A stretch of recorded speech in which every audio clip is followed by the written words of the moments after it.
El Obamacare fue el nombre que se le dio a la última reforma o gran reforma sanitaria que se ha hecho en los Estados Unidos. Esa reforma se aprobó en el año 2010, aunque realmente la parte importante de la reforma entró en vigor en 2014, que era lo del Individual Mandate, y luego hay otra parte importante de la que quizás ha hablado menos, que era también un mandato obligatorio para las empresas, que entraba en vigor en el 2016.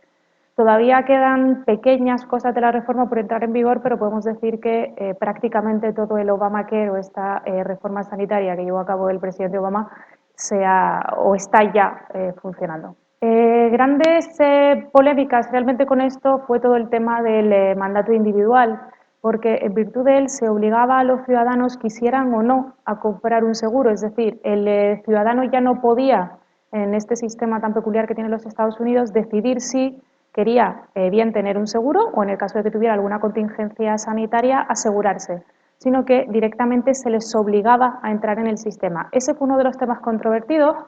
Y el otro tema fue, una de las ampliaciones que hacía el Obamacare era la ampliación o la posibilidad de ampliar el Medicaid, este es el programa, digamos, para las personas con menos recursos, por parte de los estados. Hubo muchos estados que a eso se opusieron porque decían que, al fin y al cabo, la decisión sobre el Medicaid o sobre qué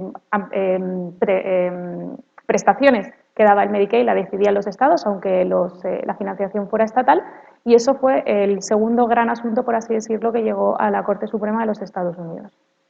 La batalla política me atrevería a decir que aquí quizás la han ganado los detractores porque no se equivocaron en sus críticas. Es cierto que también los detractores tenían un antecedente que les daba pistas de por dónde podía haber esto. El estado de Massachusetts ya había llevado a cabo unos años antes una reforma sanitaria que, cuando el Obamacare entra en vigor o empieza a entrar en vigor, ya se estaban viendo algunos efectos, por ejemplo, la ampliación de costes, que en teoría el Obamacare iba a reducirlos si había más coste, problemas en las listas de espera, aún problemas con el aseguramiento. De ahí que podamos decir que aquí la batalla la han ganado los que estaban en contra. Y por otra gran razón, el Obamacare se intentó vender como un intento de universalizar la sanidad pública. No es así ni de lejos. De hecho, podemos decir que realmente modificar tampoco ha modificado tanto. Hay mejoras, evidentemente, pues por vía de la obligación. Hay más personas en el sistema sanitario actualmente aseguradas, pero tampoco ha sido un gran cambio. Y de hecho, para las personas que estén siguiendo la campaña o la contienda de los próximos candidatos a la Casa Blanca, todos los candidatos llevan la reforma sanitaria en sus programas. El que tiene la reforma, si queremos, más ambiciosa o más en el sentido de universalizar es Sanders. Hillary Clinton también la lleva. De hecho, Hillary Clinton en su campaña varias veces ha dicho que en realidad el Obamacare es el Hillary Care y que viene en parte, y no se equivoca, de un intento anterior de reforma por parte de Clinton Bill, pero también los republicanos, los tres republicanos que quedan en contienda, llevan la reforma sanitaria con propuestas bastante similares en sus programas. Y de hecho, Kasich, en Ohio, ha llevado a cabo también una reforma sanitaria que no está funcionando mal, con lo cual podemos decir que dentro de los republicanos tenemos incluso un candidato que ya ha aprobado como gobernador de su estado qué hay que hacer o cómo se puede, en concreto en este caso, contener el coste. Ese fue uno de los temas sobre los que se pronunció el Tribunal Supremo. Parece ser que no.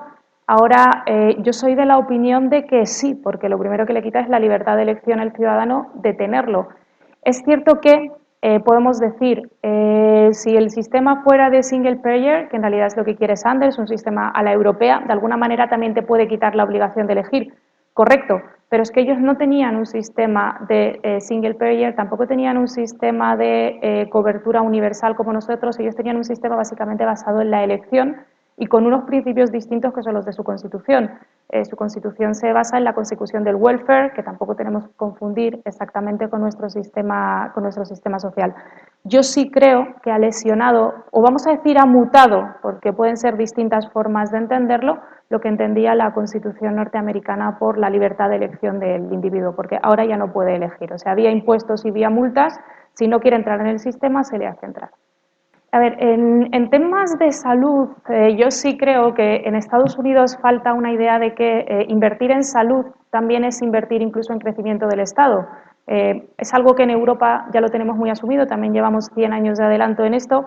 En Europa empezamos a reformar nuestros sistemas en sistemas comprensivos antes de la Segunda Guerra Mundial y entendimos que invertir en salud significaba reducir costes a futuro de enfermedades que se podían prever. De ahí que el paso a la universalización no es necesariamente negativo, yo no lo veo negativo, ¿vale? También soy consciente de que estamos hablando de una sociedad distinta, que no es la sociedad europea, pero eso pasa por toda una serie de medidas, si queremos, complementarias a la propia universalización, como prestar, por ejemplo, atención a a la medicina preventiva, a la atención primaria, que en Estados Unidos no se le presta atención.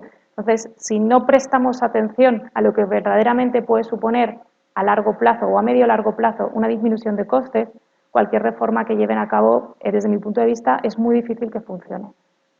Para el caso español, sí, quizás en positivo podemos sacar una enseñanza de cosas que nosotros estamos haciendo bien, podemos sacar enseñanzas de que bueno, el sistema de salud sería un perfecto ejemplo para nosotros de que más gasto público, más dinero dedicado a la sanidad no necesariamente convierte una sanidad en mejor.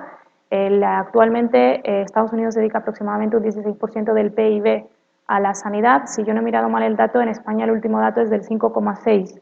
En España tenemos una sanidad muchísimo mejor que la sanidad estadounidense y además determinadas reformas que se han llevado a cabo, en concreto en estos últimos años, los años de la crisis, en donde las administraciones sanitarias españolas, y aquí me estoy refiriendo a muchas comunidades autónomas que fueron valientes a la hora de tomar medidas, se introdujeron determinadas medidas de contención del gasto que no han afectado a la calidad del sistema, que sí podrían ser copiadas por otros estados y desde luego por los Estados Unidos.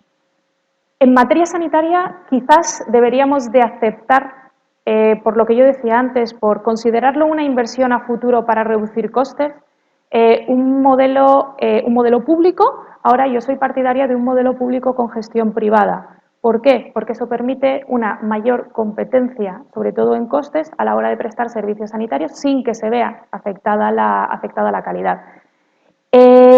Un tema sobre el que quizás ya podríamos discutir algo más, yo en alguna ocasión me he mostrado favorable, siempre con cautelas, sería el establecimiento de pequeños copagos, siempre que previamente eso fuera acompañado de una disminución de impuestos.